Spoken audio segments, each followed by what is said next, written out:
as I was saying before, Bob Neal is also with us this evening. Bob Neal's a principal architect with Cooper Carey.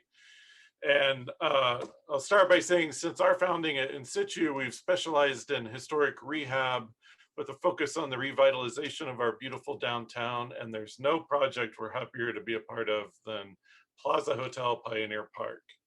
In the fall of 2016, we began assisting the owner and Jordan Foster Construction in assembling the design build team to complete the project.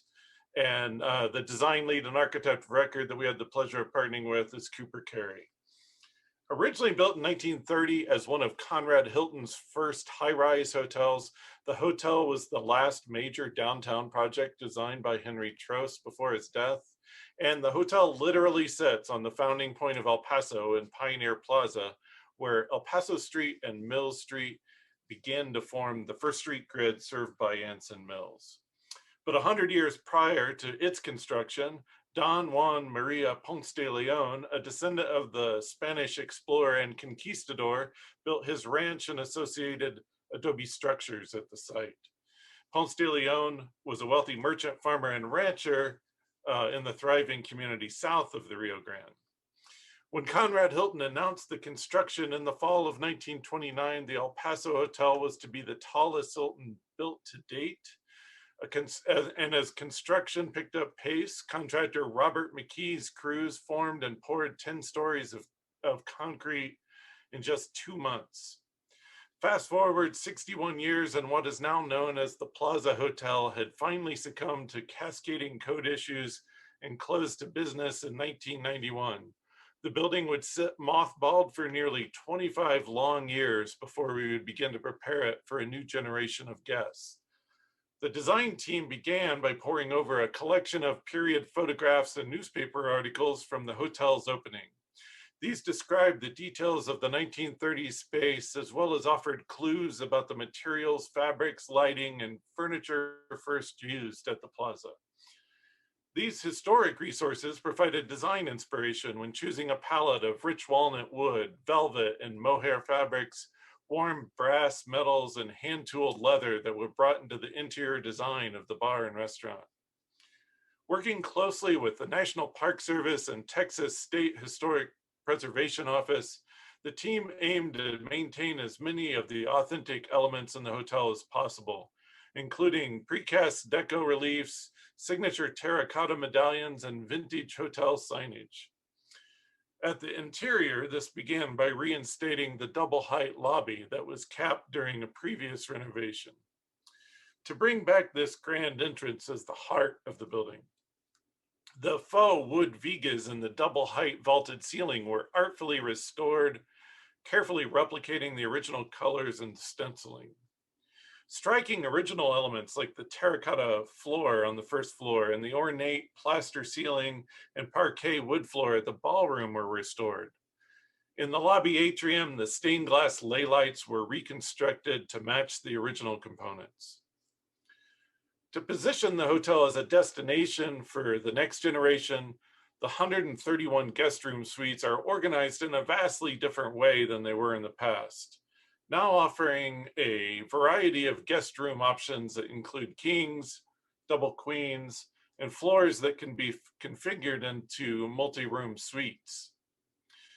To maintain authenticity, the design team worked with the historic preservation offices to keep all the original wood trim on windows of the guest tower, in addition to reinstating the historic wood-based profiles on exterior walls.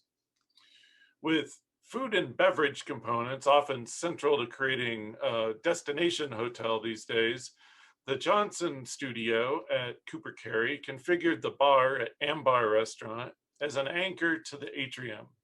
The focal point being a 40-foot tall tequila bar behind a sheath of amber glass and polished stainless steel holding the state's largest tequila collection.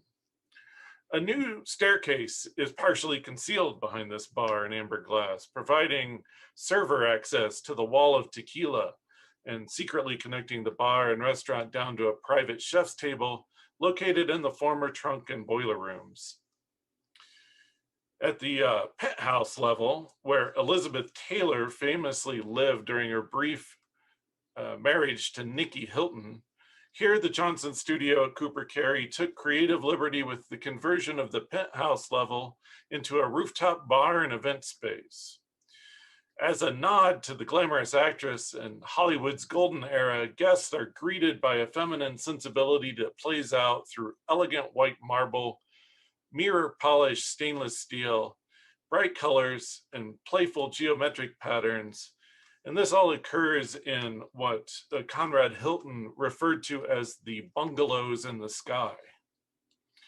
With fantastic views of the El Paso skyline and mountain vistas over the border to Mexico, the 17th story patio here features tiered seating, built-in planters to create semi-private areas with plush seating that beckons patrons to enjoy themselves and stay a while.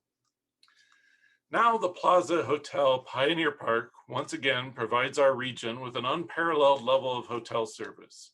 With the Plaza's rebirth, it has reignited the heartbeat of the city at the very place where the city was first founded in Pioneer Plaza. In the words of Conrad Hilton when he first opened the hotel in 1930, it is the very zenith of our aspirations to give the finest hotel in all of the great Southwest.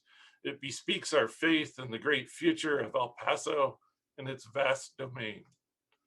So on behalf of Cooper Carry, Jordan Foster Construction, and Franklin Mountain Investments, the owner, I would like to thank Astrid and Mark for serving as our jury in consideration of all of our chapter's entries this year. Thank you very much.